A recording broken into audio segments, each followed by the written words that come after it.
In today's Polkadot Eco Update video, we'll discuss Bifrost and also Clover Finance, which is probably one of the community's most favorite projects when it comes to exchange listings, right? Clover has pretty much beat most of the projects out there when it comes to the quickest exchange listings out of all, right? I mean, we haven't even waited like 2 months and we've already seen a number of exchange listings with Clover. It's amazing, and we'll talk about those in today's video. And as always, make sure to subscribe if you're new here. We do Polkadot and Kusama eco updates very often, and also tutorials. Sometimes I also do interviews depending on the type of discussion and topic that there is. Now, in today's video, we'll focus on Bifrost and Clover. So first of all, let's talk about Bifrost to see what's going on. When are we going to get the distribution from the Kusama parachain auctions? Because everyone's waiting for that. We should be getting the distribution, and also 50% of the tokens should be made transferable to us. So that means we should be able to sell them on exchanges, transfer them to other wallets, etc. if we want to do that. And aside from that, there's also the VSKSM that you have minted when you contributed to the Kusama crowd loan for Bifrost, right? And that's supposed to be pegged with Kusama on a 1-to-1 ratio. And I'm not sure if it's going to be exactly on a 1-to-1 ratio, but anyway, 5% of the contributions from the crowd loan are allocated to supplying liquidity. So that's, I think I've calculated that at over 6,000 KSM, 6,600 KSM or so on. It's like 5% of the contributions that we've had. So it's quite a lot of KSM that got contributed to that. So there should be plenty of liquidity there. And of course, you'll be able to also add your own liquidity. But anyway, just to continue on here and talk about Bifrost's update. So we'll start off with the one from the 26th of July. We could see there's an update here from Zenlink, which is a project I have covered on this channel quite some time ago.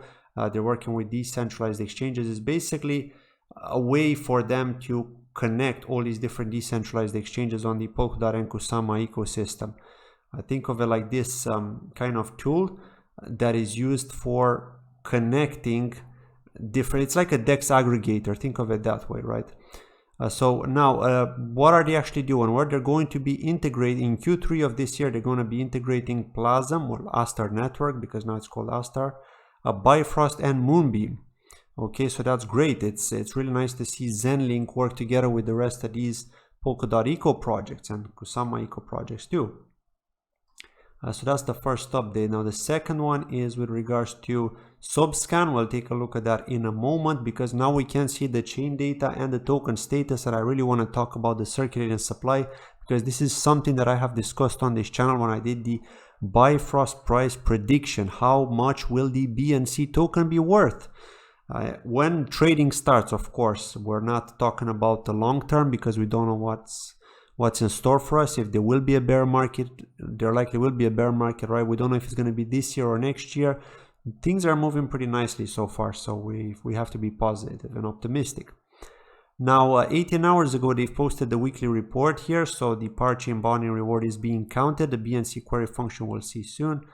Yes, MVS bond as well. So actually, if we look at this article, if we just take a quick look here to get more information, let's scroll down here. So they're looking to add the function for copying the address, recent activity. They're fixing some bugs. Let's see. Okay, so on the 20th of July, they've won the 5th round. On the 21st, after Bifrost on Kraken conducted an exclusive interview, we know about that. On July 22nd, one of the first customers participated in the Hangzhou offline meeting. On the 24th, we had the Future Public Blockchain Hangzhou offline seminar. On the 25th, Bifrost participated in the forum dialogue session of the 2021 World Blockchain Conference. So this is the reason why we haven't really seen the distribution. They've been participating in all these different events, so trying to spread the word about Bifrost, of course. And yeah, we don't have enough information here. Yeah, they're talking about V token here as well, but nothing on the distribution yet. Now the distribution was supposed to happen this week, and it hasn't happened yet, so we'll have to see. Is it going to happen tomorrow, or is it going to be delayed until next week? BitSwap is the hottest new way to trade tokens. Crawling all the top decentralized exchanges, BitSwap will get you the very best price and value for your trades. BitSwap is changing the game. Try it now at bitswapdex.com. Because we don't know for sure, right? But let's take a quick look at Subscan. And again, I have done a video on Subscan as well, explaining how to actually use this tool. It's an analysis tool for the Polkadot and Kusama ecosystems, which is great because it shows you how many tokens are in circulation. It shows you all the different blocks. It shows you the transactional information. You can think of it like as an explorer for Polkadot and Kusama ecosystem, but it's also an analysis tool. So it's a bit more than just an explorer because you can see how many tokens have been staked. You can see how many have been unstaked. So that's great, right? It has this tools feature here, which gives you different information on the actual analysis, right? On the analytics. So one thing I wanted to point out here is that 6.77 million Bifrost are in circulation. That's 21.1%. And again, we cannot actually, we didn't actually receive this, right? But some people that have been participating in those airdrops. And here you could see 5 days ago, 6 days ago, all these different transfers here. These are likely test transfers just to test out the blockchain and make sure everything is functional. Because now they are a parachain, remember, and here you could see all the different blocks that get generated. So yes, these are the different transfers that are taking place. I'm not sure if these transfers are generated because of the blocks, if they're like block rewards or what they are, or maybe just tests from the team before they actually initiate the real transfers to the community. Okay, this is how many holders there will be: 51,945 holders, all those people that took part in the crowd loans, of course. Total issuance is going to be 31.99 million. So yes, this is how it's going to be. And just a reminder, like I did say that we're going to have like 4.7 million, if I remember correctly. I don't have the data with me right now, but I think it was like 4.7 million in circulation, assuming that the marketing funds are not going to go into circulation too. But if the marketing funds are going into circulation, we're talking about 8 million and so on. So I think that they've pushed some of the marketing funds into circulation as well, hence why we're seeing 6.77 million here. This is the most logical explanation to me as to why we have that in circulation. But yeah, no big deal. I mean, it's still a low supply. So yes, this is pretty much it from Bifrost. Again, we don't have information on when they're going to be doing the distribution, but I just wanted to talk about this and really point out the fact that we now know how many are in circulation. And again, you can actually see this for other parachains here. We can see what for Moonriver, for Karura as well, for Staffy, for Aster, etc. So you've got different options here. So next, let's talk about Clover, because this is the big one. This is the one that has made the community the happiest, and I mean the community who actually bought Clover, right? I know many people that took part in the Sakura crowd loan were a bit let down.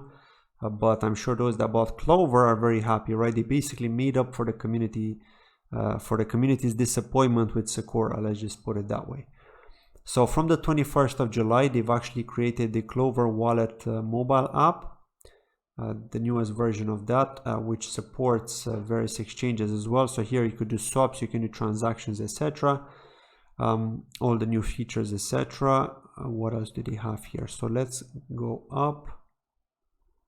So yeah, one interesting point here. So Clover's analytics team has found that many of the initial users are brand new to crypto, and they welcome all of the users to start their journey with the Clover blockchain ecosystem, from the Clover wallet to Clover Bridge to the emerging multi-chain DeFi infrastructure. But during the TGE, there was a small amount of users who accidentally sent their cross-chain transfer to either the example address or the CLV contract token address itself. The foundation has decided to make a one-time exception by donating to a fund to help with the first blunder. So there were some mistakes there with people transferring to the wrong address, and I've seen this time and time again with people that have accidentally confused staking on Polkadot and Kusama with transferring to a validator's address, and that was the wrong way, right?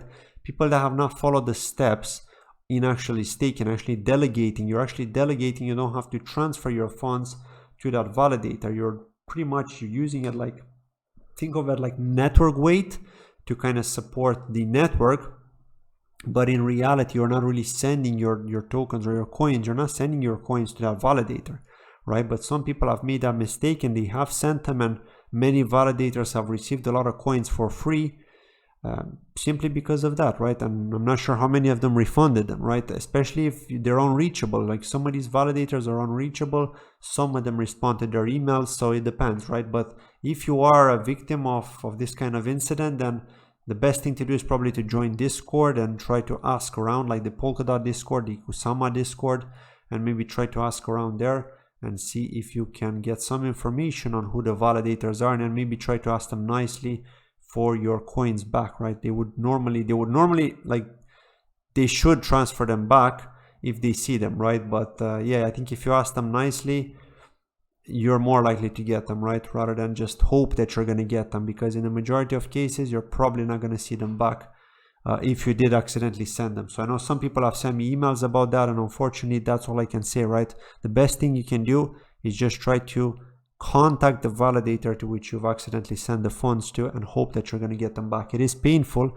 I know some people told me that they sent them their whole portfolio of Kusama and DOT, which hurts, right? Especially if we're talking about over 50k, over 100k, that's a lot of money. But yeah, it is sad, but you just have to, this is the beauty of blockchain. In a way, it can hurt you and it can also be beneficial. It gives you freedom, but that freedom can also hurt you sometimes if you make this kind of mistake, right? And I gotta say, like, staking with Polkadot and Kusama is not easy, right? It's not for everyone. It's more for the techies. So that's why I think when we're going to see one of these wallets which are just going to simplify the process so much that you're not even going to care about where you're delegating to, and they're just like, the wallet's going to delegate for you automatically, like randomly delegate for you with a validator that has, like, I don't know, a good reputation or so on, or maybe more people that have delegated to it or something. Then yeah, I think that once we get to that point, then things are going to be easier. So yeah, they're just reiterating here, saying that yeah, make sure you double check, triple check all the steps before you're sending funds. So yeah, this is the big one here, right? So aside from Coinbase, we all know that Clover are on Coinbase. They're also going to list on Binance. And aside from that, Quant Network are also going to list on Binance. And I know that the Quant community is probably very, very happy right now, because they've likely been pushing for this for many years during the bear market. I remember the Quant Network community was super hyped about their token, the fact that it's deflationary, right? I have done a review of Quant Network a long time ago. They were kind of like a competitor to Cosmos, and you may see maybe a competitor to Polkadot now as well, but they had some really, really cool partners as well. So, and they've got the Hyperledger, I think it's called, which is like an operating system of interoperability. So yeah, Quant Network is definitely a good project. They've been hanging around for quite some time, so it's nice to see them list on Binance, generate that extra liquidity, and see how they perform. So yes, also OKX have listed Clover. Again, this is not a big deal anymore, considering that Binance have listed them. Normally OKX tend to follow what the bigger exchanges do. I've noticed that as well. But fair play to them for supporting the parachain auctions, so it definitely helps, right? And of course, we've got Kraken as well, who's supporting the parachain auction. So any winners get listed on Kraken for sure, and they're likely going to continue supporting the parachain auctions. They've even got a YouTube channel dedicated for that, where they're interviewing CEOs from various projects that are participating in these crowd loans, in these parachain auctions. So yeah, of course, if you win, then you're going to get a Kraken exchange listing. And I know that there are people that have been trying to get a Kraken exchange listing from some projects I know from 2018 and 2019, and they just couldn't. But now they could just try to become a parachain, right? And take part in those crowd loans, bid, hope to win. And then if they win, they get a free Kraken exchange listing. So what could be much better than that, right? What could be better than that? So yeah, I just wanted to say congratulations to the Clover community. Great stuff here. The fact that they're listing on so many exchanges, it definitely helps, right? The price, I don't know how, it's not doing too well, right? 130, but it's not doing too bad either, right? And when I say it's not doing too well, it's like looking at this historical graph here. You can see that on the 17th of July, we went as high as $2. Then we had a dump to the $1 range. So now we just had this spike here to 170. 173, likely with the Binance listings, and then the news were sold with the Binance listing, and the dump came. Okay, so we're likely going to see this pick up again once the once it starts trading on Binance. I think it has already started trading on Binance, if I'm not mistaken, because yeah, it has already started trading. So that's likely why we saw the dump here, because we had the dump from the listing, right? People were waiting for the buying the news, pumping it up, and then selling it. So yeah, this is pretty much it from today's video. I know it was a bit long, so I'd like to thank you very much for watching. As always, if you have questions, fire them away in the comments below. See you tomorrow. Bye bye.